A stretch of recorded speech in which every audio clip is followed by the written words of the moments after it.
I have signified to our friend John Willis that in the event of war I should like to command a warring regiment. My position here forces upon me the recollection of all which is due to those who sent me here. Yet I look to the movements of our forces on the Mexican border with a strong desire to be part of them. My education and former practice would, I think, enable me to be of service to Mississippians who take the field. If they wish it, I will join them as soon as possible, wherever they may be. This is a letter by Jefferson Davis, May 1846. Before he was a traitor and the President of the Confederacy in the Civil War, he was first a leader of a volunteer regiment for Mississippi in the Mexican-American War. This staff ride will focus on the regiments of the Mississippi Rifles, as they saved the day from complete disaster on day one of the battle. The Mexican army had superior numbers, fortifications, and a ruthless general at Monterrey. Prior to the battle, Zachary Taylor had had several successful other battles with his regular army. Taylor knew Monterrey was the way forward into northern Mexico.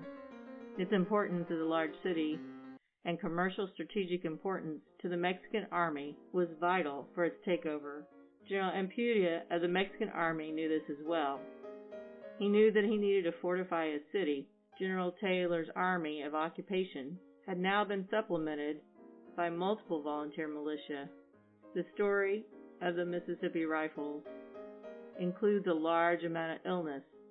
Like many of the other volunteer regiments, it must be noted, 941 men came from Vicksburg, 14 died, and approximately 440 were incapacitated with dysentery. Why did Zachary Taylor pick the 1st Mississippi? Was it due to the actual less disease in this regiment?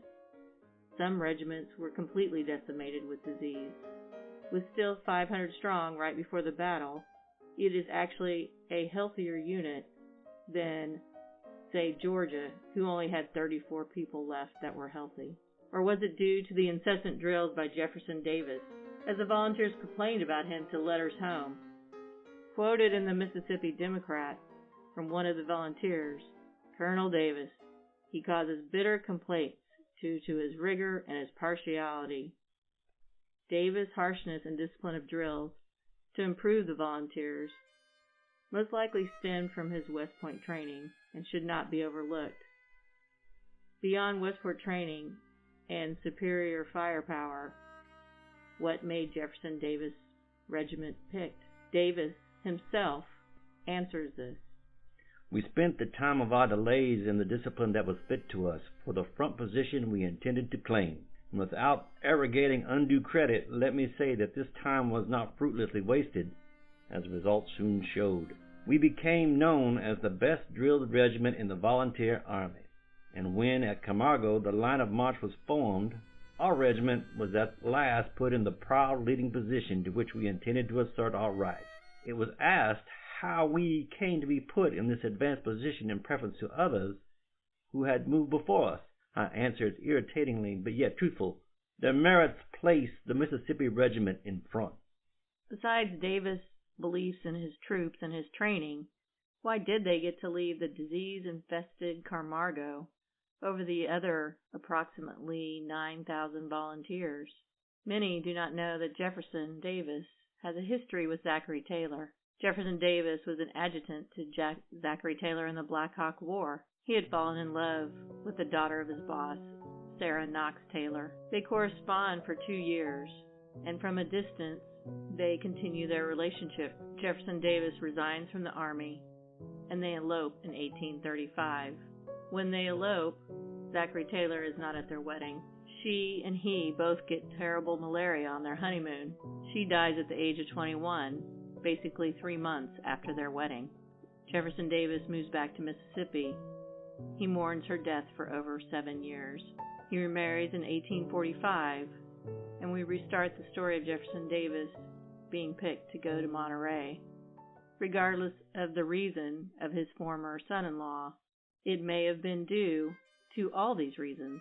General Zachary Taylor picks 3,000 volunteers, and he picks all of his regular army force of 3,200. The volunteer regiments consist of the Texas Rangers, the Mississippi Rifles, the Tennessee Regiment, the 1st Ohio, and the Baltimore-Washington Battalion. The men left behind, which were many, were distributed between camps and hospitals. Again, the impact of disease.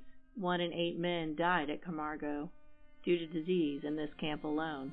It was like seeing an oasis in the desert. Monterrey is located at the foothills of the Sierra Madre on the Santa Carina River. At the time, it had over 12,000 inhabitants and was the capital of the Mexican state Nuevo León. The Mexican army had been preparing for their arrival. General Ampudia's plan was to build defensive works and defend the city street to street to negate the American artillery advantage. The American artillery had savaged and routed the Mexican army from the field in the Battle of Palo Alto and Resca de la Palma. One specific fortification on the northeast side of the city was built up and then taken apart and then rebuilt the night before the battle. This was called La Teneria, as a soldier on the Mexican side explains it. This night the Rebalta de Teneria was ordered to be repaired. A work that had cost a month of labor, which was made serviceable in just a few hours by the worthy Captain de Luis Robles, with an energy that merits being remembered. This redoubt became the focus for Jefferson Davis and the taking of La Teneria. Monterrey was also dominated by a large fortification known as the Citadel, but named by the Americans as the Black Fort. This was north of the entrance to the city. Here at the west of the city, Bishop's Palace is a large hill that overlooked and protected the Mexican supply line, the Saltillo Road. General Ampudia was confident due to the number of his army, but he is not loved by his men. His men are also composed of volunteers, but unlike the U.S. Army, the majority of his regular army are conscripted from poor families, and his desertion rate is high. Politically, the recent president of Mexico was overthrown 7 weeks before this important battle. In the city, the populace was put to work, building fortifications. The Mexican author Ramon Alcaraz poetically described the state of the civilians. The suffering inhabitants who owed so little to the opulent and disdainful Mexico now sacrifice everything to it. The solitary appearance of a city waiting for a combat, those who had already seen it can comprehend, but it is beyond description. This heavily fortified town is a tactical problem facing Zachary Taylor. He figures he can cut the Mexican supply route on the Saltillo Road and isolate the city. He may be able to destroy the whole Mexican army and end the war. He devised a risky plan to divide his army in two and send half under General Worth on a maneuver to capture the hills on the west side of town and dominate the supply route on the Saltillo Road. Taylor then commands a diversion to hold the Mexican attention and to keep General Ampudia from reinforcing where General Worth is attacking. While General Worth is taking this road west of the city, General Taylor draws up his remaining forces in line of battle, consisting of the 1st and 3rd Regiments and the D.C. Baltimore Battalion on the plain north of Monterrey. General Taylor gives Garland this vague order of a good opportunity offered, take with the bayonet some of the enemy forts in that direction. As Lieutenant Colonel Garland's forces move forward towards the town and receive fire from all directions, Black Fort, La Teneria, Forts El Diablo, and Prisma Bridge, the Americans take numerous officer and enlisted casualties. Once inside the town, urban fighting is not going well on this day. The U.S. regulars are in a precarious position, and General Taylor orders Bragg's artillery battery forward to support the attack. But in the narrow streets, the battery can only deploy one gun, and the Mexican fire kills gunners and horses. Bragg's artillery battery withdraws. Garland also gives his division the order to retreat. One captain of the 1st Infantry, Captain Backus, never got the order. He takes a house across from the La Teneria, and the Baltimore Battalion also didn't get the order as well. Backus of the 1st Infantry positions his men across the street on a building overlooks the La Teneria. General Taylor, now hearing that his diversion has become this deathly, full-on attack, sends in 3 companies of the 4th Infantry forward, followed now by the Mississippi Rifles and the Tennessee Volunteers. That 4th Infantry also is being forced to retreat from deadly fire They lose 1/3 of their officers and men within several minutes. The 1st Tennessee and Mississippi Rifles were able to avoid much of the Mexican fire and press closer to the Fort La Teneria's perimeter. Jefferson Davis tries to form a solid line of shot, but in the confusion, individuals just fire at will. Regardless, their superior rifles allow for better aim even when not in formation. The Tennessee and Mississippi volunteers fight over an hour. Jefferson Davis understood that if the men continued, they would all be dead. But the fire from Fort Teneria suddenly slackened through exhaustion of those Mexican army, and having to turn and deal with Captain Backus firing at them from his captured building. Jefferson Davis knew what to do, but he had not been ordered to charge.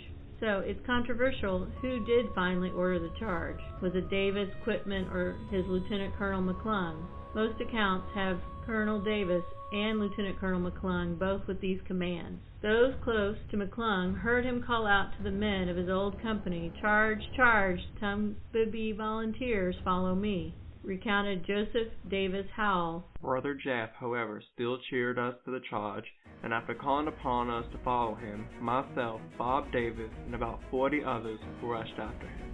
Armed with bowie knives and swords, the Mississippians charged, and they are able to take Fort Teneria. The Mississippians captured 30 prisoners that day, and now were successful at taking a large earthwork that they are able to use as a command center throughout the rest of this battle. Joseph Davis Howell summed up his pride in his regiment's performance, stating, "We were marched back to camp for the night after having performed an action hitherto unheard of in the annals of war. We moving, attacked, charged, and then taken in less than 10 minutes with our rifles 2 strongly fortified forts, charging too, as General Taylor said, under the most galling fire." The end of battle Day 1 came at large cost. Over 47 were wounded in the Mississippi Regiment, and over approximately 340 men died at the Battle of Monterrey. Day 2 and 3, the Mississippi Rifles conduct urban fighting, mainly on Day 3 with Texas Rangers. General Ampudia does surrender after this urban fighting on Day 3. Within the cathedral in the town is ammunition, and as the forces had gotten closer, General Ampudia wanted to prevent civilian deaths due to this ammunition storage and called for surrender and truce. Jefferson Davis is appointed as one of the commissioners to meet and sign the truce with General Ampudia. He defended the truce to President Polk, who once gets the news in October of 1846, was upset with General Taylor letting the Mexican army leave.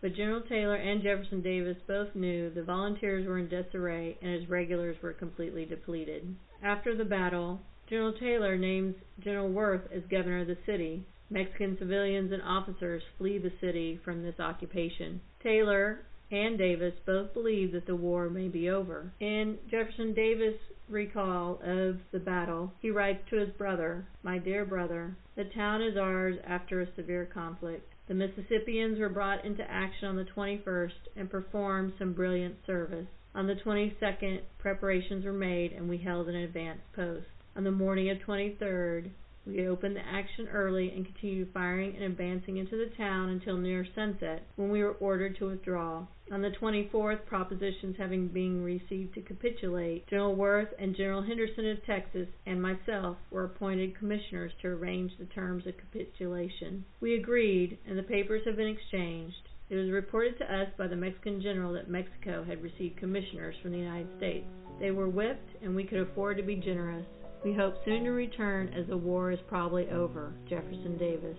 Unfortunately, after the Battle of Monterrey, the assumption that the war was over was quickly unrealized. The volunteer regiments treat the remaining inhabitants who did not flee with the Mexican army removal with murder, robbery, and rape. Not one of these men were from the Mississippi Regiment in any of the sourcing that I could find.